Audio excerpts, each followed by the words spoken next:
Happy Wednesday. Thank you for joining us on another webinar series at FAC and ICG. And today we're going to pick up where we left off a couple of weeks ago, and we were talking about the impacts of COVID on mental and behavioral health. And I think it is an understatement to say that COVID-19 has presented organizational challenges across our communities. But what I found fairly interesting is that a lot of different organizations have adjusted fairly well, whether it's county government, city government, schools, everyone kind of adjusted well as we began to kind of shut down. And I think this is due in large part to technology, computers, Wi-Fi, other internet connections. And of course, we're using the Zoom platform, and everyone seems to be using some type of platform to communicate in a virtual world. What's less, I think, known, and at least from an organizational standpoint, are how are individuals within your organization doing? And there are different reports, different surveys that show there's a lot of anxiety out there. So they are from the CDC.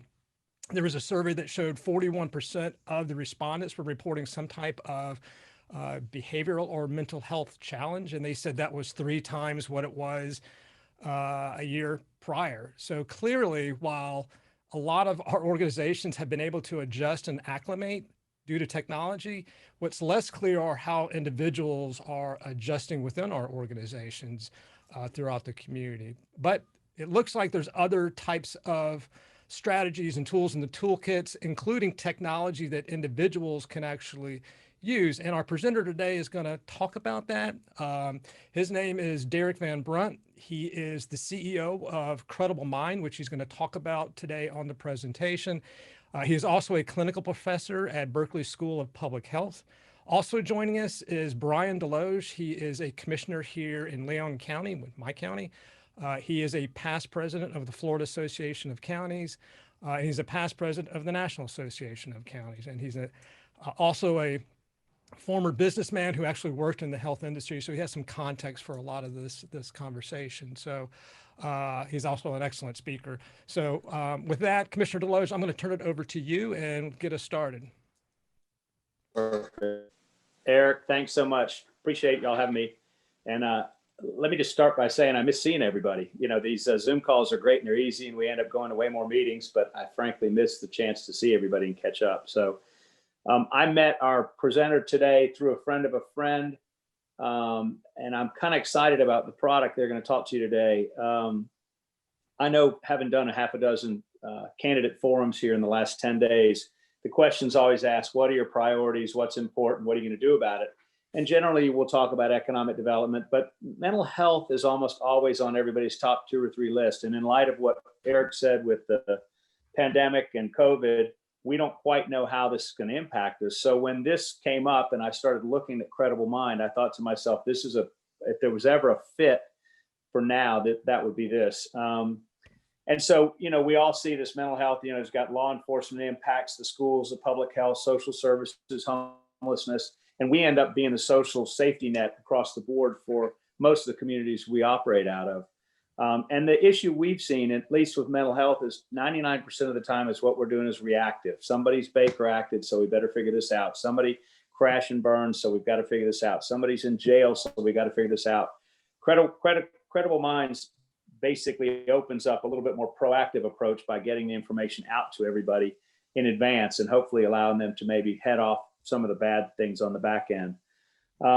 We're looking at it in Leon County. We think there's a fit. And then the other thing that made it really timely for us was when we looked at it, we realized this absolutely would qualify for CARES dollars. So for most of us that are out there and have a tranche of money that we're trying to figure out how to apply it within the community, if we can check the box with mental health and find a way to pay for it that doesn't come out of our direct budget, it seems to check a lot of boxes for a lot of us. So in any case, that's my 2 cents. I will hand it off to Deryk Van Brunt, who is, this is kind of his baby, and he'll get into some details. And like I said, I miss seeing you guys, and I hope we can all meet in person at some time soon. Thanks so much. Deryk, it's all yours. Bryan, thank you. Eric, thanks also for the introduction. And hi, everybody. It's very nice to be with you today. So, what we're going to talk about today is mental health. And when we use that term, it's going to be mental health, emotional well-being, spiritual growth. And it's what we all need. It's completely inextricably linked to general health, productivity. And so we're going to talk about how COVID is really impacting us and what we can do about it. And as we're talking today, I encourage you to think about this personally, how you're doing, and as I show you some tools, if there are things that you and your family can use, friends of yours, the organization that you work with, like county employees, but also the entire community. The system that we're going to talk about today can be made available to every single resident in the community. And that's what other communities are doing with great success. So really look forward to our discussion. I'm going to present for maybe about 20 minutes, and then we're going to open it up to sort of a question and answer. And I encourage you to think about any questions as we go along. Here's the flow. I'm just going to give you a couple statistics about how we're doing in our country right now around mental health, a couple of numbers around COVID, the need to sort of get a little bit upstream on this. We can't just continue to be reactive all the time. Show you some technology that's working right now in communities. Talk about how you can implement it in your community. It's not a lot of work on your part. And then finally, how you can access CARES funds if you're interested in this, and basically get the equivalent of a free trial for the next year or two. So that's basically, that's what we're going to talk about today. So just a couple of statistics. I'll start by saying, I don't want to be too unkind, but the mental health system in the United States is just broken. And by that, I don't mean the people in it, because we have some just wonderfully trained and incredibly dedicated individuals. But when you look at the numbers, half of all US adults in their lifetime have a diagnosable mental health condition, 20% any given year. It's typically the number one reason for productivity challenges, and number one around claims costs. So this is just a very big issue. Again, this is pre-COVID numbers, and it cuts across our entire society. It affects schools, law enforcement, social services, everything. Along comes the pandemic. And I won't go through all these numbers, and you folks are welcome to a copy of the slides. But basically, we've had almost a 1,000% increase in call volume to various disaster distress helplines. About a third of Americans are saying that the pandemic has seriously affected their mental health, not moderate, not minor, serious impact. And perhaps most disturbing is that these mental health challenges, the doubling and tripling of anxiety rates and depression, increases in domestic violence, et cetera, these don't go away when the pandemic goes away. We weren't in good shape to begin with. The numbers have gotten worse, and they're going to be with these increased rates, we think, for about 3 to 7 years. We think that because when we look back at other disasters in the past, like SARS, MERS, 9/11, we see that the mental health impacts at those times lasted about 3 to 7 years afterwards. So there's a bit of a tsunami coming. Not to put too fine a point on it, but the big hump is the tsunami. Thought I'd keep it real basic. We got to figure out how to flatten this second curve. It's the mental health curve in our communities, and it will be impacting all of us.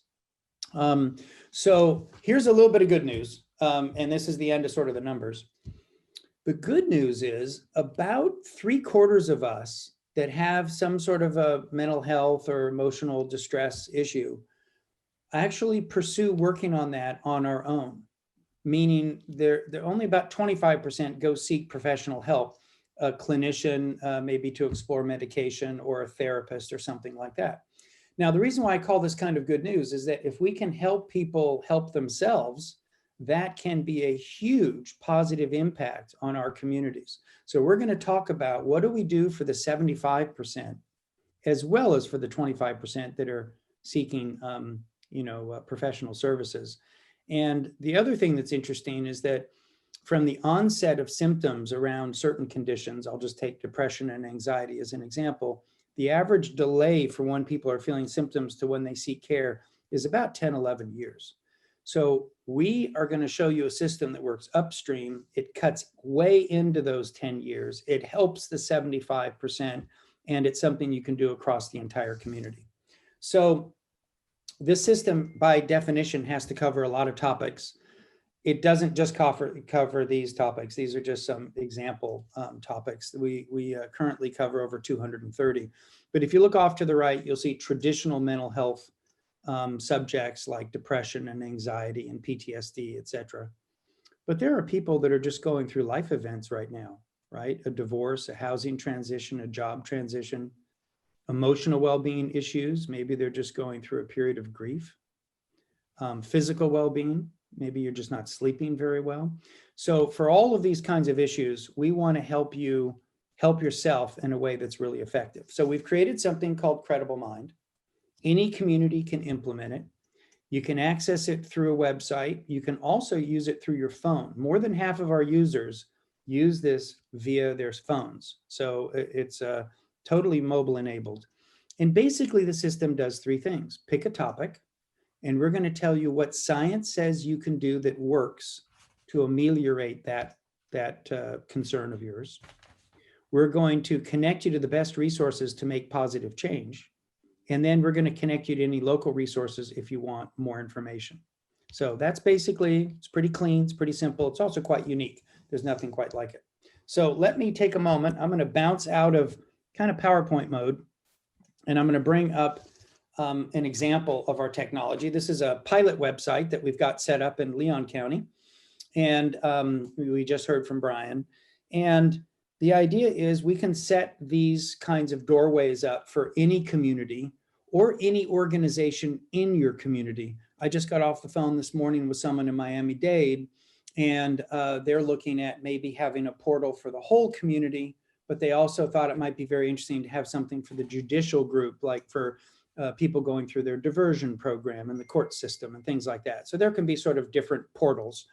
But here's basically how it works. The first thing is we make it look like what you want it to look like. It's going to be your artwork, your subjects that you want to highlight, your logos. So it's going to feel like you.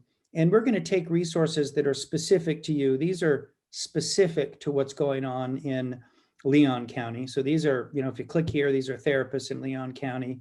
This is the 211 in that region.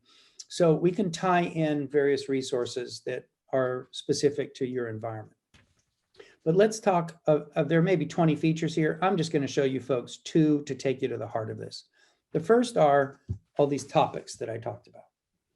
Now, as I run down the left here, these are categories of topics. So there are topics related to the pandemic. And in the middle of the page, you see things like maybe people having anxiety specific to the pandemic. They didn't have anxiety before, or they're worried about parenting during a pandemic. So these topics have been customized to pandemic specific approaches for people. Traditional mental health topics, you see the list down here: schizophrenia, depression, anxiety, body image, borderline, etc., eating disorders. I'll come back and click on one of these in a moment. Life changes. So in our communities, we've got tons of people that are going through, maybe they're living with a chronic condition, maybe they're caring for a loved one and it's really weighing on them. So job transitions. So we can help with these issues. Emotional well-being, like just grief. Maybe you've lost someone in your family or a close friend. Healthy relationships. This is a big area and it gets a lot of traffic. A lot of us, suffer from relationship challenges, whether it's formally a divorce or something less formal.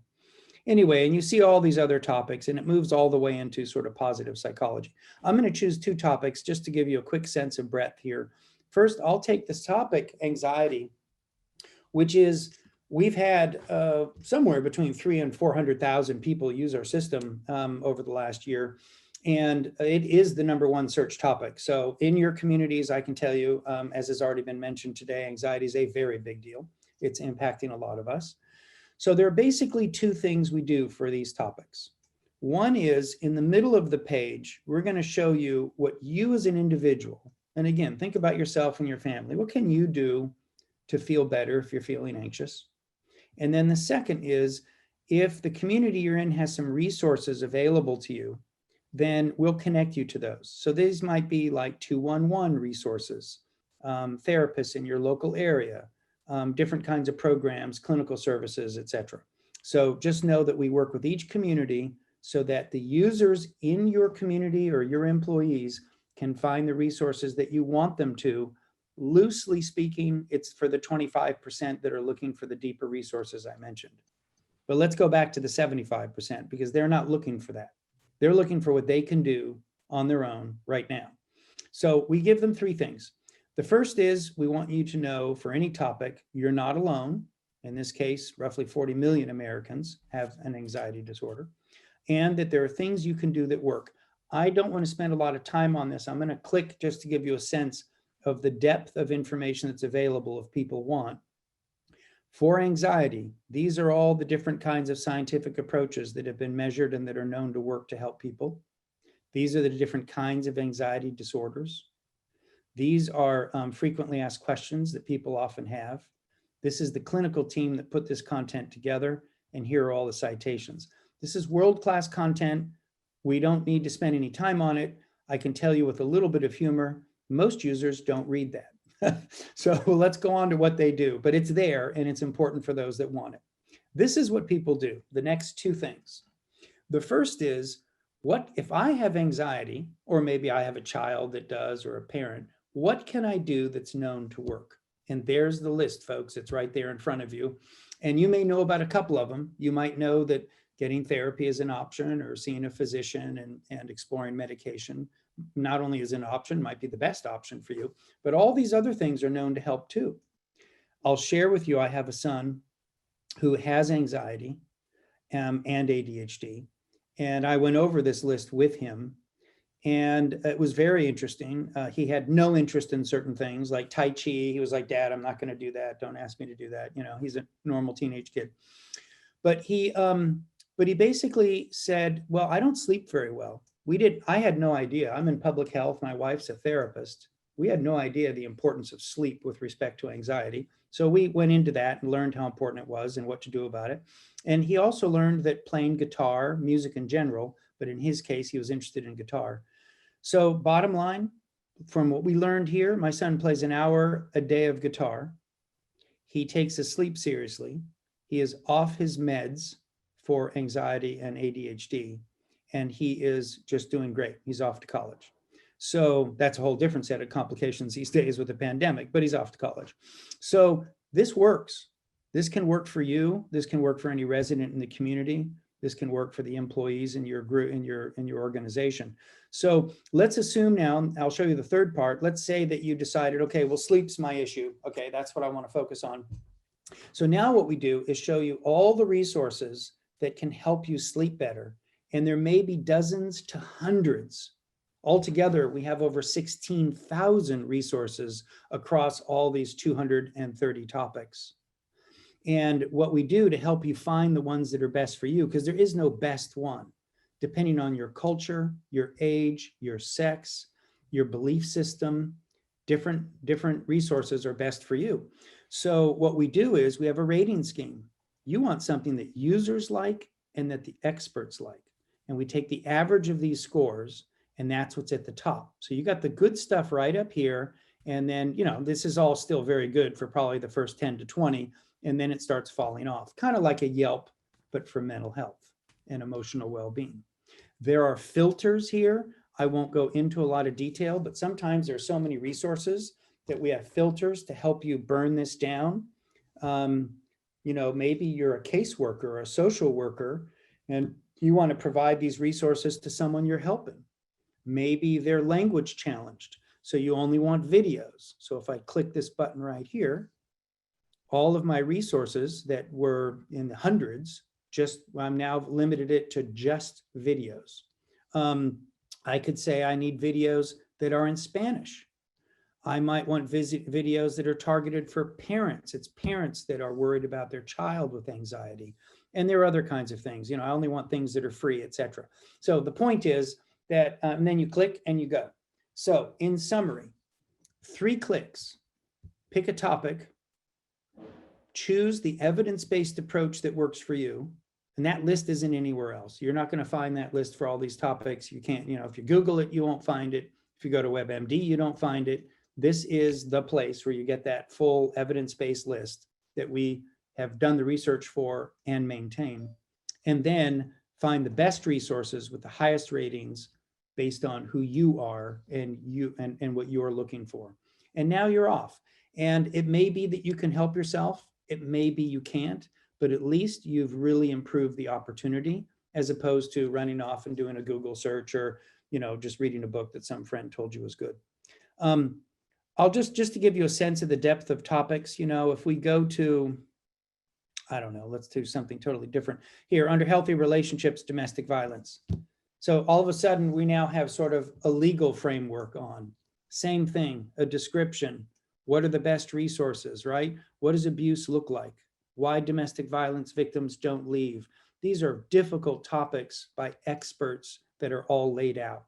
So whether you're in law enforcement, a teacher, social services, working in senior centers, behavioral health, public health, all of these different groups need to support people with all of these different life issues that are going on. The very last thing I just want to show you in this super quick demonstration is a lot of times people don't know in your community what's bothering them. I mean, we've been throwing around terms like depression and anxiety and not sleeping well, but a lot of times people don't know that that's what's bothering them. So we have a whole bank of what are called validated assessments. These are scientific scales. We keep them short and interesting. So it's kind of like, is it anxiety that you have? Is it depression? Are you sleeping poorly enough that it's impacting your performance? You click on any of these, you answer a small number of questions. These things just take 3 or 4 minutes on average. You get a score, and then you get referred to resources that can help you based on your score. So these get a lot of traffic. They can be very helpful to give people a sense of kind of what's going on. Okay, let me go back and just make a couple of more points here about how we work with you folks. And then, I'm very happy to take your questions. So how do we work with you? If you're interested in this platform for your community, well, what we do is we set it up for you, and we do almost all the work. You need to do very little. We need to know, what kind of logo you want, what kind of artwork, some topics you want to highlight. But basically, we co-brand it for you. We talk with you about who your target users are, and we're very good at helping you engage users, bring them in. So if you want to know more about that, ask me, but we've got a whole team that helps you with that. We help tie in so the users can navigate to your community's resources, your 211 resources, your local therapists, your services that the county might offer. We have these report cards around the mental health of your community. This is something that you've never seen, and neither has anyone else. Right now, when you talk about mental health, you might see some claims data. You might look at a little bit of survey data, but we have, I'm going to jump ahead. We have the ability, this is all aggregated data. It's anonymous. You don't get the names of anybody, but we can show you what's going on in your community, and communities differ. So there's, of course, traffic, how much traffic is going on, but these are, it's a little hard to see, but basically in your community, what are the top topics that people are looking at? And how is that changing over time? Are the rates of people worried about anxiety and depression, is it going up or down from quarter to quarter? How do you compare to other communities, or what we call benchmarks? And where you're particularly high, we'll flag that for you in the red. Where you might be disproportionately low or in a positive variance, we can make that green. The idea is not just to give you a bunch of numbers, but to give you insights. Your community or your county employees or your students in this school system are appearing this way compared to others. And that gives you information that you can start to use as you plan interventions and allocate resources. And this is information that nobody has right now.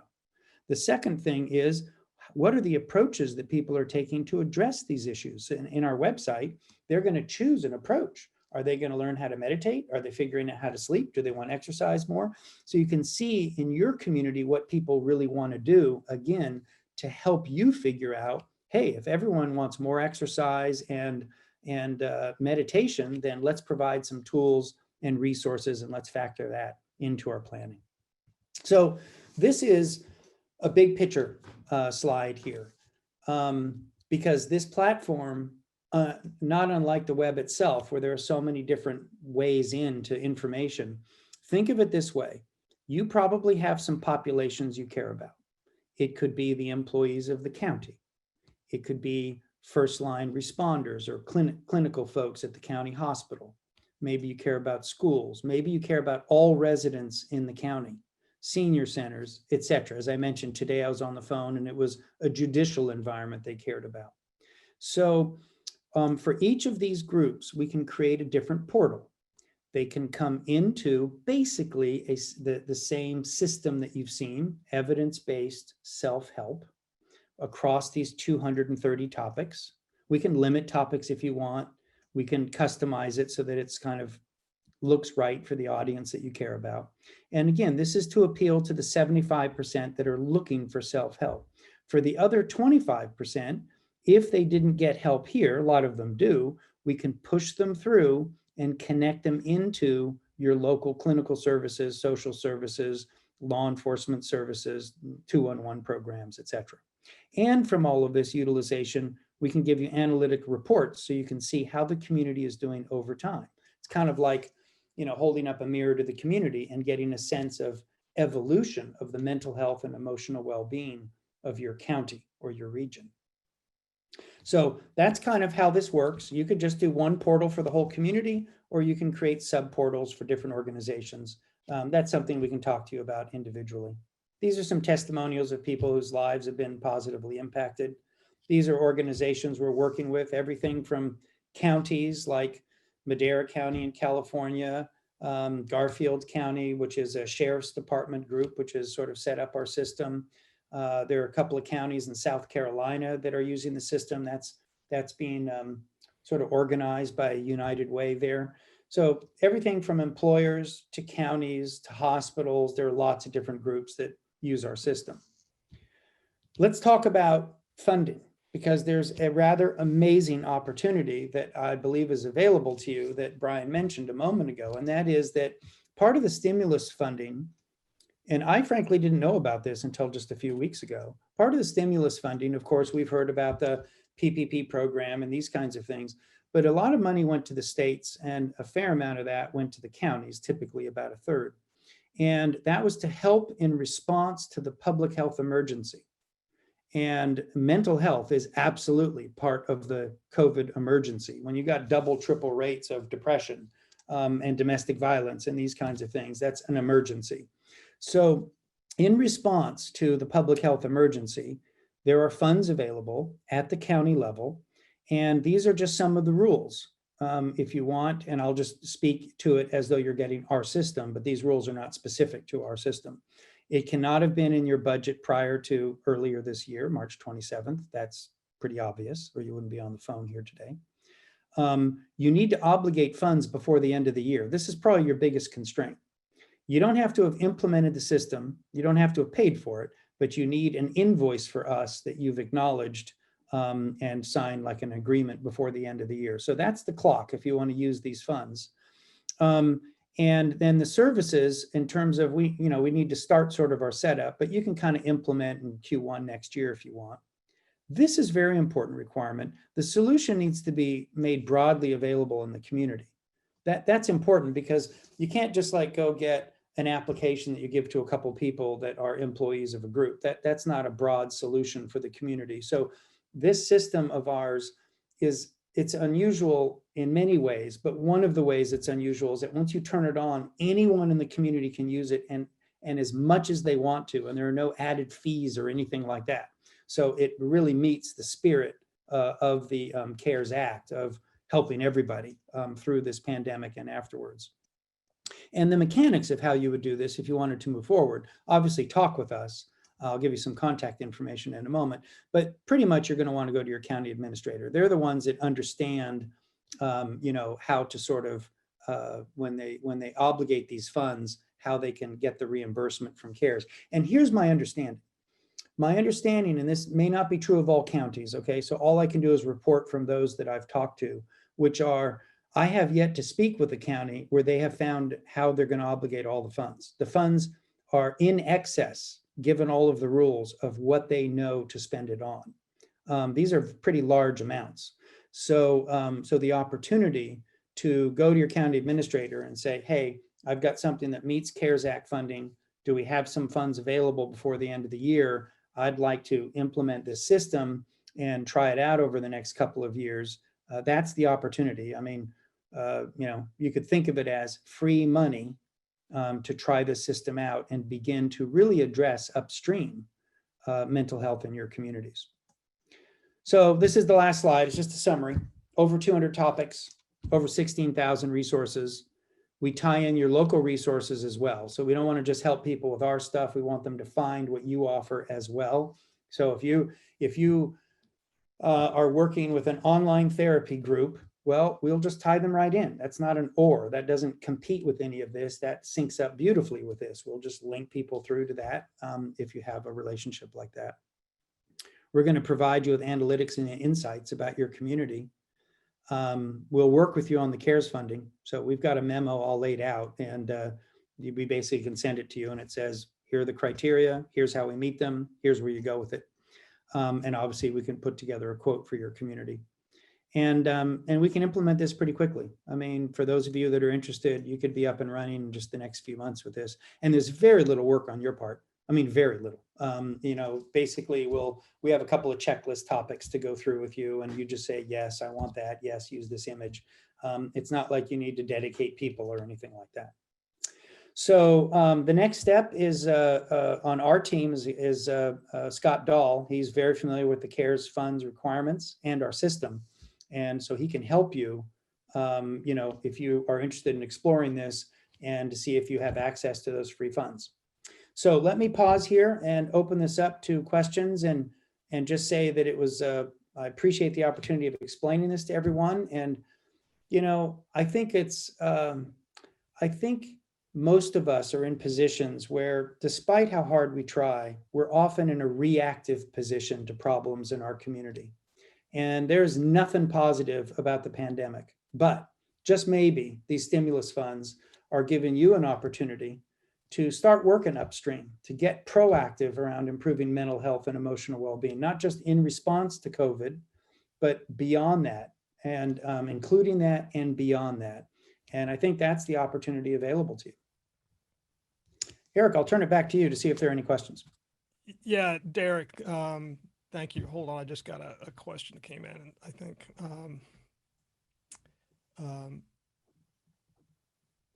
Yeah, this is a question I had as well, and it just said, is there a linkage to community resources, or just providing a number, or is there a warm handoff? And if I can elaborate on that question, it was, you talked about the 75% that are using the evidence-based resources that are on the website. And then the other 25% may need to be pushed through. So how do you make sure, how do they know they need to be pushed through, that they're not getting, Yeah. well, Yeah. how does that happen? There are a lot of, it's a good question. A couple of different pieces to that. The direct answer is we can put just numbers and links, but we can also do a warmer handshake. And it really is just, it's a community by community. It's the more sophisticated you are, the warmer the handshake we can make. Meaning, if someone shows up at a divorce topic and you've got a specific group, like a peer meeting group around that, we can link them right into that peer meeting group around divorce. So that's pretty warm. And we can, so we're quite granular. We are what's called cloud-based, database driven, and we can be very granular, and we love doing that. I will be candid, most of our clients aren't ready to do that, but that's on the client side. But I think the other thing that you asked is almost a little bit more of the use case. And I want to be clear, for people that are the 75% to self-help, we help with that. And we help with the 25% too. If you've got diagnosed depression or PTSD, we help with that too. It's just that you may also want some services. So how would you use both?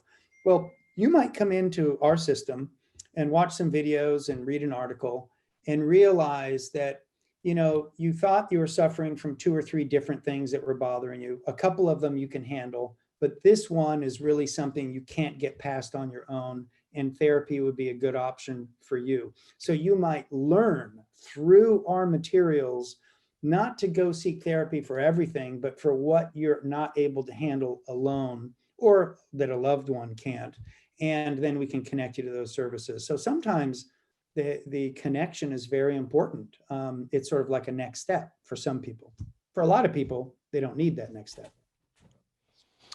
Got another question, Deryk. It says, are there security measures in place to remove domestic violence searches so the offender cannot see the victim's potential search history? And are there prompts to show the viewer how to do this?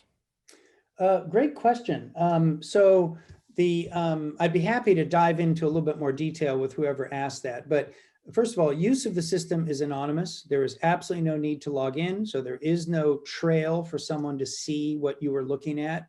And I think that's the direct answer to the question. That said, there is an opportunity for someone to register with the system if they want things like newsletters, or they want to save the results of their let's say you take an assessment and you don't want to lose the results of that. So there's a little bit more to discuss granularly about which topics. You can also, by the way, just delete entire topics or not have them, or only have them show up in certain places. So there are a lot of ways to address the spirit of that question. But the short answer is there's no way to see what someone was looking at. Thank you. Next question, can agencies have a portal to link directly to their appointment scheduler? Sure. Good answer. Can we talk about I probably missed this, but how are the metrics generated? If I'm going through the evidence base, I'm one of the 75%, are there surveys that are being done later to measure the effectiveness of it? Or is it only identifying the resources that they're interested in? Oh, I see. Yeah, outcomes, if you will. Well, so there are sort of 2 sets of numbers. One is we have overwhelming evidence that this kind of early intervention and to some degree prevention works to ameliorate and help with these different conditions. I mean, it's all science-based. I'm just, from memory, I'll just give you a couple. I mean, we know that exercise reduces depression. I think it's in about a third to 40% of people that exercise on a regular basis. We know that meditation can do things like reduce blood pressure. We know that Tai Chi can increase certain physical functioning and reduce depression and improve cognitive functioning. And I could just keep going. So what our system does is it lets you find an approach that is known to work. I mean, it's successful in studies across larger groups. And we then connect you with the resources to do that for yourself. Start the Tai Chi, start the yoga, start the meditation, whatever it is you might want to do. Now, that's all part 1. So we know this stuff works. Now, part 2 is, what impact are you having on my population? That's a much trickier question, because now we do need to follow the individual. We need to do a pre-post, and absolutely we can do that, but the system doesn't have that built in without individual identifiers. So I would just call that a study. So what we do with you is we give you usage. We let you know what approaches people are taking, how many resources, what types of resources. We have self-reported outcomes. Are people feeling better? What are they using it for? So we have all of that stuff. But if you want to tie this back to like claims data or productivism, then we can talk with you. We're very happy to do that. But that would be like a formal study. That isn't sort of part of the product. Yeah, I mean, I would think just the baseline metric is interesting. I mean, I don't know if you've taken a deeper dive in that, but if a community is using that metric and it's finding that people are really looking at exercise more than anything else, I mean, it seems to me that a local county commission that is trying to make a budgetary decision on where it allocates its resources in that area more efficiently, I mean, they kind of get a 2-for-1. They, provide additional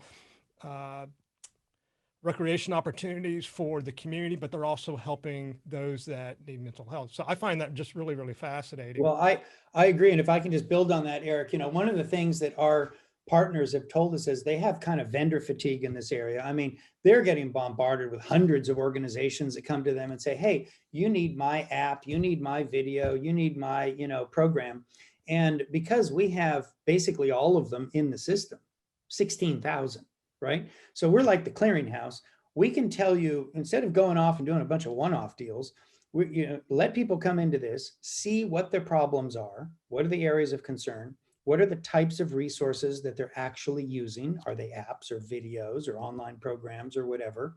Are they going through to those local resources or not? Actually have some knowledge around what the community needs and is doing, and see what your own users say are the best resources. And that's who you might want to go do a corporate deal with. I wouldn't try and sort of figure out up front, oh, I need to somehow pick the best app for X with no knowledge of whether that's addressing the needs my group has or whether they even want that particular app. You could choose something that isn't available in Spanish, for example, and you just lost half your population. So we can be more market driven of your users, what they like, and that's what you ought to start building relationships with, in my opinion. Right. A couple other questions. Someone asked about maintenance costs. I know you didn't even go into the actual cost for this, but that was a question. Yeah. Yeah. And I apologize. I'm just going to give a range because it kind of depends. If you're getting this for a county, if you're kind of a small county, this might be around 15,000 a year. If you're getting this for a big county, you might be 50,000 a year. So, the average might be 30K a year if you're sort of a mid-sized county, ballpark. We can obviously give you a quote. And again, so what we do is there's a setup fee, which is quite low. It's usually about 5,000. And then there's this annual licensing fee. So that's the answer to the question on maintenance. It's an annual fee. It goes, let's just call it, for an average county, it would be like 30K a year.